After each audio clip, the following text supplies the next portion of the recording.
Baik, bismillahirrahmanirrahim. Assalamualaikum warahmatullahi wabarakatuh. Waalaikumsalam warahmatullahi wabarakatuh. Saudara-saudara jemaah Jamiatul Khair Malingkeri, Makassar, Sulawesi Selatan yang saya hormati, dan juga warganet dimanapun Anda berada saat ini.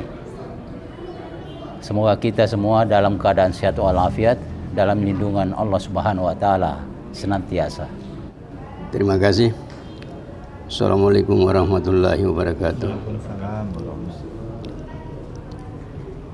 Surat yang kita bahas ini Al-Kahfi, di dalam ayat ini ada berapa ini merupakan ancaman dan ada juga kita sebagai kegembiraan. Ada kabar gembira. Jadi mungkin kita di sini tentunya kita harus ya berbuat sesuai apa yang diperintahkan dan menjauhi segala larangannya. Ya, berkaitan dengan apa yang disampaikan Pak Mahfudi tadi, bahwa memang pada garis besarnya ada dua saja ya.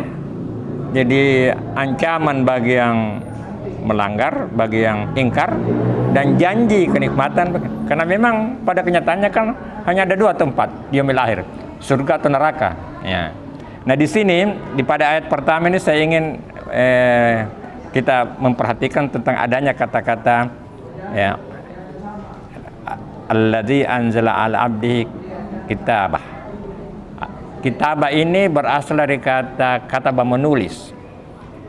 Ini bisa diartikan kumpulan tulisan, tetapi juga bisa dimaknai dengan ketetapan. Ketetapan yang tegas, karena di sini dinyatakan bahwa tidak ada kebengkokan ya. Jadi satu ketetapan. Nah, yang dibawa oleh Rasul berupa kitab ini, kitab Al-Quran, adalah sesuatu yang tegas, yang tidak bisa dibelok-belokkan, tapi tergantung bagi hati seseorang ya. Kalau memang ada dasarnya bibit-bibit yang selalu menyeleweng, ini bisa dia maknai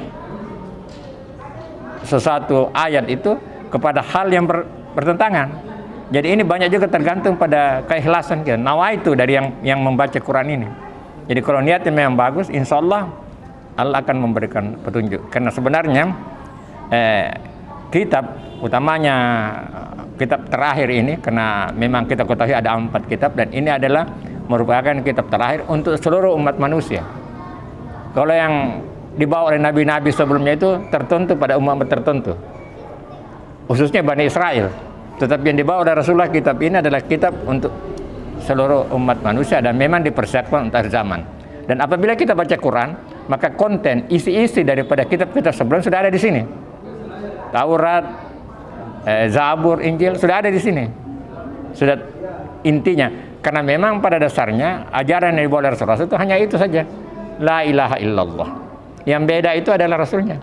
Ibrahim Rasulullah, Musa Rasulullah, Isa Rasulullah, kemudian Muhammad Rasulullah.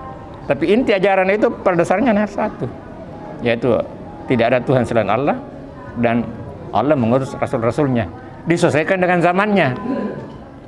Jadi ini Pak Ismail biasa saya sampaikan betapa sabarnya itu Allah menurunkan tidak langsung kepada yang final, karena memang ada tahapan-tahapan sesuai zamannya.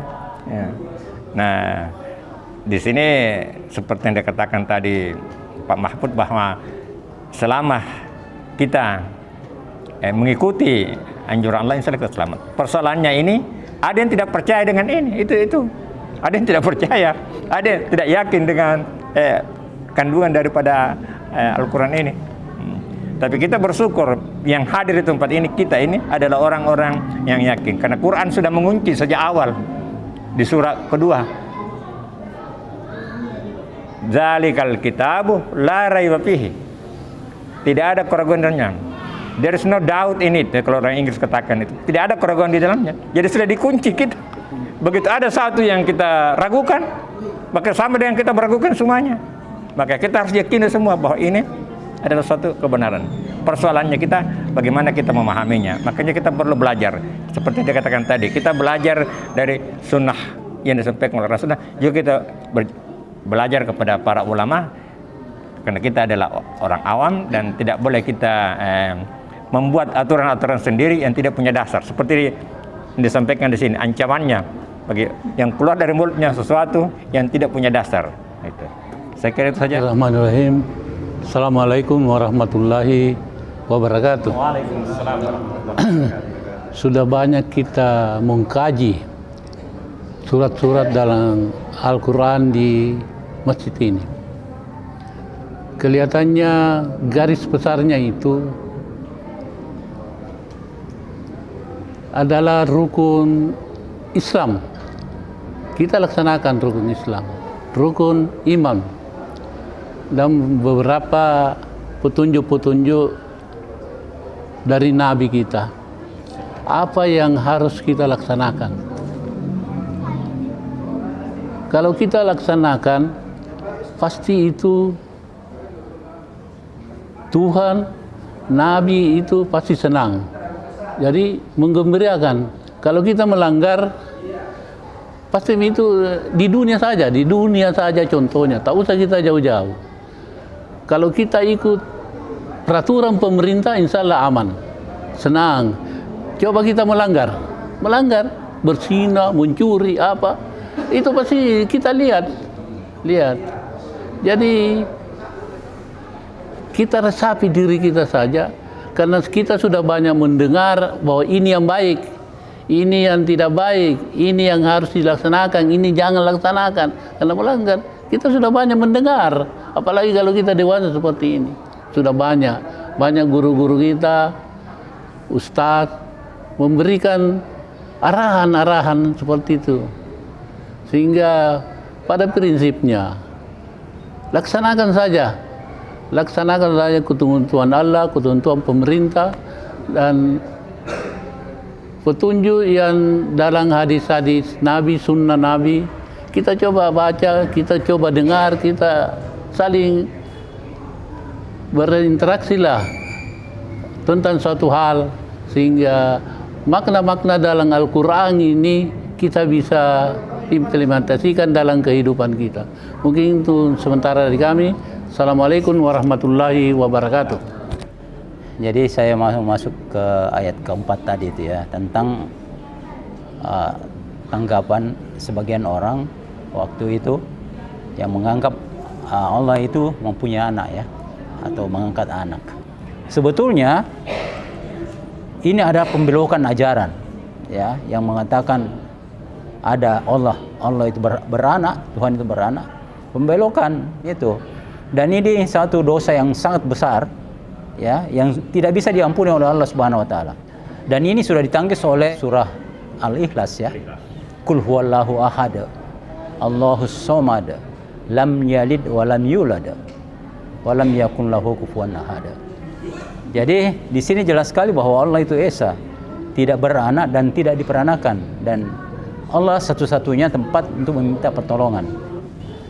Saya kira ajaran Nabi Muhammad SAW yang dibawakan itu sudah memberi petunjuk yang jelas bahwa Allah itu esa dan tidak ada duanya.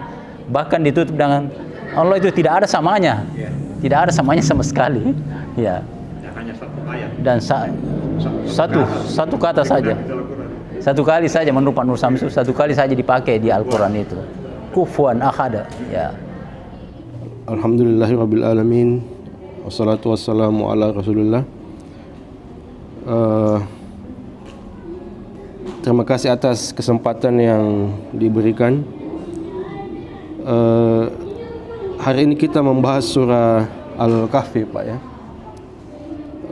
Mungkin bisa sebentar ditambahkan sedikit mengenai tentang mengapa surah ini dan juga surah-surah yang lain itu kenapa tidak langsung bercerita tentang gua begitu. Kenapa dibuka dulu dengan istilahnya ada pembukaannya dulu, kemudian nanti di tengahnya baru diceritakan tentang guanya. Artinya, dan juga ada surah-surah lain yang seperti itu. Kenapa tidak langsung misalnya Al-Kahfi penuh tentang gua saja begitu kan? Kenapa ada terkadang misalnya surah Al-Kahfi diceritakan juga ada di sini kan kisah Nabi Musa, kisah Nabi Khidir kan, artinya apa hikmahnya kira-kira di situ? Apakah ada keterkaitan? Di situ kan ada Bismillahirrahmanirrahim. Apala tadabbunul Qur'ana wa lakana min indi ghairillahi wajidu fi ikhtilafan katsira. Kenapa mereka tidak mendalami Al-Qur'an itu? Seandainya dibuat selain daripada Allah, maka akan didapati banyak perselisihan. Ini penegasan bahwa tidak ada pertentangan dengan Al-Quran. Yang banyak permasalahannya itu adalah berbeda pendapat dalam menafsirkannya. Jadi memang ada ruang, boleh saja kita berbeda, tetapi selalu ada aslinya. Makanya salah satu keistimewaan Al-Quran, kalau diterjemahkan ke bahasa lain, selalu ikut aslinya. Dan tidak diakui sebagai kitab suci kalau tidak ada aslinya. Saya pernah beli satu Quran di Denpasar itu, di situ disebut dekoran. Saya buka itu tidak ada aslinya, hanya terjemahan bahasa Inggris. Itu tidak disebut kitab suci. Ini harus selalu ada aslinya. Karena pemahaman itulah seperti kitab yang diterjemahkan tanpa aslinya akan terjadi deviasi. Kita ketahui bahwa dalam teori bahasa, suatu penerjemahan tidak akan pernah sama 100% dengan aslinya. Terlalu ada deviasi. Sama dengan gelas berisi air, kita tuang ke gelas baru, maka tidak akan sama itu, karena ada yang menguap, ada yang sisa. Nah begitu Pak. Jadi inilah keistimewaan Al-Quran, selalu ada aslinya. Dan berkembang dengan pemahaman.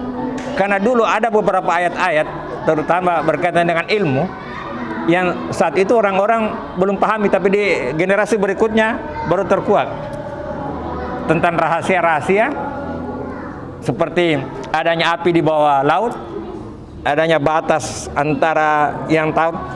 Dulu diyakini saja, tapi di belakang baru terbukti. Dan masih banyak lagi rahasia-rahasia. Jadi memang berkembang pemahaman.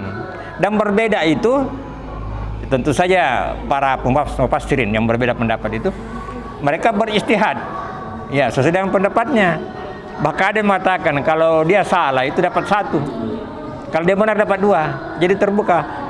Yang persoalannya ini, karena ini kebenaran hakiki itu dari Allah, kita tidak boleh menyatakan bahwa kau salah. Kita katakan saja Anda mungkin benar, tapi saya memiliki pendapat berbeda. Nah, itu saja. Tidak boleh kita menjudge, karena ada keterbatasan kita, ilmu kita. Sebenarnya begitu satu ayat diterjemahkan dalam teori bahasa, maka kita mengurangi makna. Seperti Alhamdulillahirabbil alamin, kita terjemahkan segala puji bagi Allah. Kalau bahasa Inggris, all praise belong to Allah. Ini sebenarnya itu satu ayat itu luas maknanya, tapi kita menerjemahkannya bagi kita membatasi. Mempersempit itu. Ya, jadi itulah intinya, selalu ada aslinya. Makanya kita di sini belajar ini, kita pakai ini pemaknaan secara lafaziyah dulu, baru kita mengamalkannya. Supaya kita jangan jauh dari konteks aslinya. Tapi itulah kita punya keterbatasan. Jadi memang kita akui berbeda. Kemudian aras ini, jadi Allah itu seperti yang dikatakan Pak Ismail di yang terakhir itu, walam yakul lahu kufuwan ahad. Tak satu pun yang menyamainya. Kalau kita membayangkan bahwa Allah itu butuh tempat, berarti kita menyamakan dengan makhluknya. Dan memang otak kita tidak didesain untuk memikirkan zat Allah, tidak didesain untuk itu. Kita hanya didesain, otak kita hanya didesain untuk memahami ciptaan Allah. Tapi zatnya dia tidak sampai otak kita untuk memahami di mana dia berada. Tetapi kita menghargai pendapat orang mengatakan bahwa dia di atas aras itu. Semuanya aras itu sebenarnya itu adalah kan ada di situ ayatnya, arasnya di atas air. Sekarang pengetahuan baru ditemukan bahwa di jagat raya ini banyak unsur-unsur air, hidrogen. Di planet-planet itu ada banyak unsur-unsur air yang yaitu barangkali sampai mereka berpendapat bahwa aras Allah itu di atas. Jadi unsur-unsur air, hidrogen itu tidak hanya terdapat di bumi, tapi bukan dalam bentuk air seperti yang kita ini. Jadi berbentuk zat, bahan dasar air. Ya saya kira sementara itu saja dulu. nanti kita akan lanjutkan. Assalamualaikum warahmatullahi wabarakatuh.